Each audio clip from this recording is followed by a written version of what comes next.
Welcome everyone, and thank you for joining us today. Today's session is about foreign credential recognition, often called FCR, and how it can help you find work in your field here in Canada.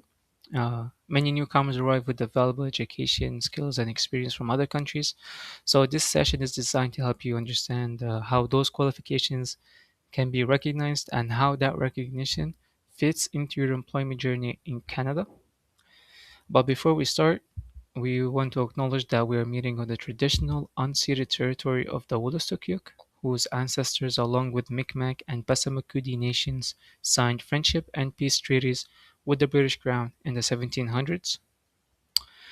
Moving on to the agenda, we'll talk about what regulated professions are and why that matters for employment in Canada. We will also walk through foreign credential recognition and the accreditation process, including what it is and how it works. Then we look at tools and resources that can help you move forward. So let's start with the basics.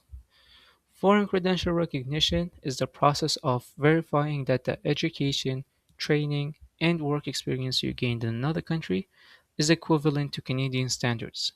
In simple terms, it helps employers, licensing bodies, and regulators understand what your qualifications mean in Canada. This process can apply to education, professional licenses, and sometimes work experience, depending on your occupation. Moving on to why foreign credential recognition is important. First, we have career advancement. When your credentials are recognized, you can access jobs that better match your skills and experience. Second, professional credibility. Recognition builds trust with employers and clients and shows that your qualifications meet local standards. Third, we have access to regulated professions. So, in fields like healthcare, engineering, law, and other licensed occupations, credential recognition is often mandatory. And finally, higher earning potential. Recognized qualifications often lead to better paying and more stable employment opportunities. So, let's start by talking about what regulated professions are. Regulated professions are jobs that are controlled by provincial, territorial, and sometimes federal laws in Canada. So these professions are overseen by a regulatory body or an apprenticeship authority. The main reason these jobs are regulated is to protect public health and safety and to make sure that anyone working in these roles is properly trained and qualified. So, some common examples of regulated jobs include architects, plumbers, and engineers. So, if someone wants to work in one of these professions, they usually need to meet specific requirements such as licensing, certification, or registration before they can legally work in Canada. So, in Canada, about 20% of jobs are regulated. So, that means the majority of jobs are actually non regulated. It's also important to note that regulation can differ depending on the province or territory. Some provinces regulate certain jobs while others may not. Because of this, if you have a license in one province or territory, it may not automatically be accepted in another.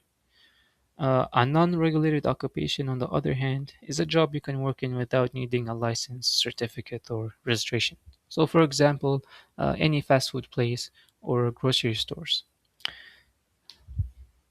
All right, so moving on to some common examples of regulated professions in Canada, grouped by sectors. First, we have healthcare sector. Uh, Regulated roles include doctors, nurses, and dentists. So these professions require strict licensing because they directly impact people's health and safety. In engineering and technical fields, examples include civil engineers, electrical engineers, and architects. So these jobs are regulated to ensure safety, quality, and professional standards. Legal and financial professions are also regulated. So this includes lawyers and chartered accountants who must meet specific education and licensing requirements.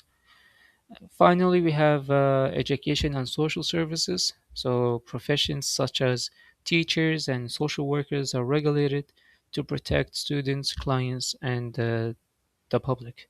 So if someone is trained in one of these fields outside of Canada, they usually need to go through a credential recognition or licensing process before working in the profession here. Okay, so moving on to the FCR steps, which is the foreign credential recognition steps. Step one is to find out whether your occupation is regulated or not. You can do this by using the Government of Canada's foreign credential recognition tool or by contacting the Canadian Information Center for International Credential.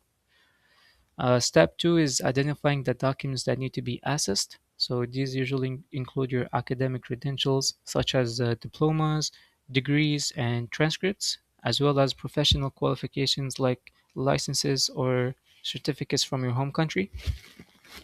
Step three is determining who will access your documents. So this could be an organization like World Education Services or other credential evaluation services, or you can do it at a provincial or territorial regulatory authority. So at the end of the day, it depends on your occupation.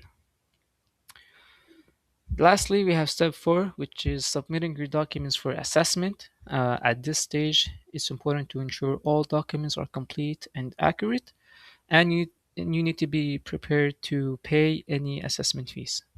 So, following these steps should help you clearly understand where you stand and what additional steps you may need to take to work in your profession in Canada. So, here we're gonna have a little practice to know whether a profession is regulated or not in Canada. Starting off with high school teacher, it is a regulated profession. Moving on to the next one, which is a marketing manager. A marketing manager is unregulated profession. You don't need any licenses, certificates to become a marketing manager here in Canada. Moving on to a plumber. A plumber is actually regulated. And then lastly, a bank teller. A bank teller is unregulated profession. Now, moving on to what tools can help. We have the CICIC, Government of Canada, and the Alliance of Credential Evaluation Services of Canada. So these three tools can help you with your process. And thank you guys for listening today. I hope you guys learned something about foreign credential regulation. And I hope you guys have a wonderful day. Bye bye.